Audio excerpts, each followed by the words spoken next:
শুক্রবার সকালে মুখ্যমন্ত্রী মমতা বন্দ্যোপাধ্যায়ের অনুপ্রেরণায় নদিয়ার কৃষ্ণনগর পৌরসভার পক্ষ থেকে বিনামূল্যে স্কুল বাস পরিষেবার আনুষ্ঠানিক উদ্বোধন করা হয়েছে। এই পরিষেবাটি শুধুমাত্র ছাত্রীদের জন্য নির্ধারিত হয়েছে, যেখানে কৃষ্ণনগর পৌরসভা এলাকার সমস্ত স্কুলের ছাত্রী স্কুলে নিয়ে যাওয়া এবং ছুটির পরে বাড়িতে পৌঁছে দেওয়া হবে। কৃষ্ণনগর পৌরসভার চেয়ারম্যান বলেন, ভবিষ্যতে প্রয়োজন হলে এই বাস পরিষেবার সংখ্যা আরও বাড়ানো হবে এবং ছাত্রদের জন্যও একই পরিষেবা চালু করার বিষয়ে চিন্তাভাবনা করা হবে। সম্পূর্ণ বিনামূল্যে এই পরিষেবা ছাত্রীদের জন্য একটি বড় সুবিধা হিসেবে দেখা যাচ্ছে এবং এতে তারা অত্যন্ত আনন্দিত।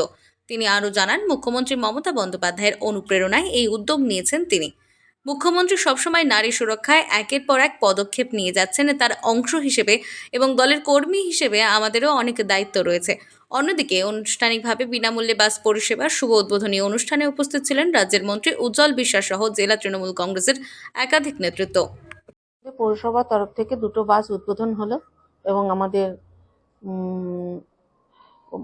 আমাদের মন্ত্রী উজ্জ্বল বিশ্বাস ওনার হাত ধরেই এটা উদ্বোধন হলো এবং আমাদের পৌরসভার ভিতরে যতগুলো স্কুল আছে সেই সব স্কুলের ছাত্রীদের জন্য এটা করা হলো এবং যার জন্য করা হলো যানজট মুক্ত হবে এবং ছাত্রীরা গন্তব্যস্থলে থাকবে, সেখান থেকে তুলে তাদের প্রত্যেকটা যারা যে সব স্কুলে পড়াশোনা করে সেই সব স্কুলে তুলে দেওয়া হবে এবং স্কুল ছুটির পর সেই স্কুল থেকে নিয়ে এসে আবার গন্তব্যস্থলে দেওয়া হবে।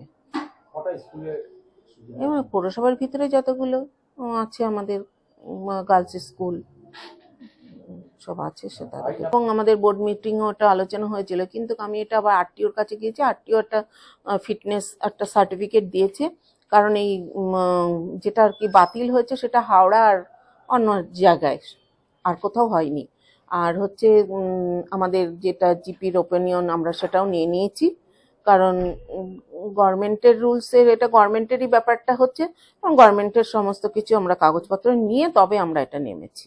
দেবে তারাও মেয়ে এবং শুধু যে চালাবে সে শুধু মাত্র পুরুষ, কারণ আমাদের বাসের মধ্যে সিসি ক্যামেরাও থাকছে, মাইকিং এর ব্যবস্থাও আছে। নতুন করে এই উদ্যোগটা কেন? আসলে আমি যখন দেখি যে যানজট এত হয়েছে, আমার মনে হয় অনেক টোটোর থেকে দুটো বাস যদি চলে অনেক যানজট মুক্তি হবে এবং মেয়েদের অনেকটা ভালোভাবে যেতে পারবে। নিরাপত্তার কথা চিন্তা করে কি এই সিদ্ধান্ত? নিরাপত্তা হচ্ছে নিজের উপর, কারণ আমি নিরাপত্তা মেয়েদের হচ্ছে কি, আসলে আমাদের মাননীয় মুখ্যমন্ত্রী মেয়েদের প্রায়োরিটিটা আগে দেয়, সেই তার আদর্শে আমিও মেয়েদেরকে একটু প্রায়োরিটি দিলাম। ধন্যবাদ কৃষ্ণনগর পৌরসভার চেয়ারম্যান রীতা দাসকে।